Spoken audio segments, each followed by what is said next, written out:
నమస్తే, learn with లక్ష్మికి స్వాగతం. ఈరోజు తామర తూట్లు లేదా లోటస్ స్టెమ్స్తో ఫ్రై ఎలా చేయాలో చూద్దాం. ఇది చాలా డిఫరెంట్గా ఉంటుంది. ఇది పప్పు అన్నం, సాంబార్ అన్నం, చారు అన్నం అలా దేంతో అయినా బాగుంటుంది, లేదా ఈవినింగ్ స్నాక్స్లా కూడా బాగుంటుంది.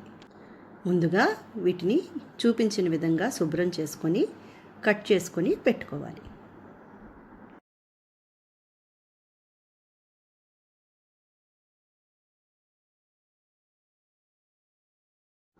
రౌండ్గా కూడా కట్ చేసుకోవచ్చు, ఈ విధంగా పొడుగుగా కూడా కట్ చేసుకోవచ్చు.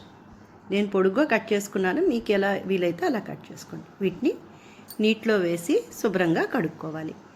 నీటిలో ఉంచకపోతే కట్ చేయగానే ఇవి నల్లగా అయిపోతాయి, అందుకే నీటిలో ఖచ్చితంగా వేసుకోవాలి.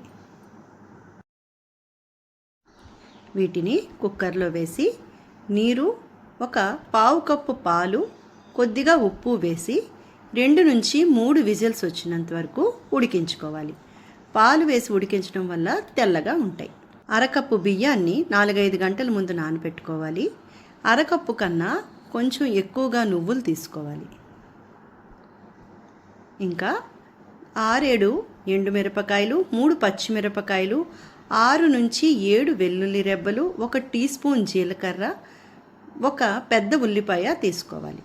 ముందుగా డ్రై స్పైసెస్ని ఉప్పు, పసుపు వేసి గ్రైండ్ చేసి వీటిలో ఉల్లిపాయ, పచ్చిమిరపకాయ, వెల్లుల్లిపాయ, నానబెట్టుకున్న బియ్యం, కొద్దిగా నీరు యాడ్ చేస్తూ మెత్తటి పేస్ట్ తయారు చేసుకోవాలి.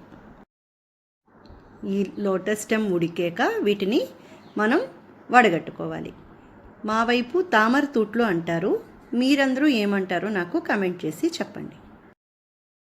ఈ విధంగా నీరు లేకుండా వడగట్టుకొని చల్లగా చేసుకోవాలి. ముందుగా రుబ్బి పెట్టుకున్న పేస్ట్ని ఒక పెద్ద బౌల్లోకి తీసుకొని అందులో ఈ తామర తూట్లు కూడా వేసి కలిపి ఒక్కొక్కటి నిదానంగా తీసుకొని తవ్వ మీద ఆయిల్ వేడి చేసి వీటిని ఫ్రై చేసుకోవాలి. 2 వైపులా కుక్ చేసుకోవాలి. ఆయిల్ మన ఇష్టమే, కావాలంటే వేసుకోవచ్చు, కానీ తక్కువ ఆయిల్లో కూడా చాలా బాగా అవుతుంది. నువ్వులు కూడా ఆయిల్ రిలీజ్ చేస్తుంది కాబట్టి ఎక్కువ ఆయిల్ వాడాల్సిన అవసరం అయితే లేదు. చూసారా ఎంత అందంగా ఉందో ఈ ఫ్రై.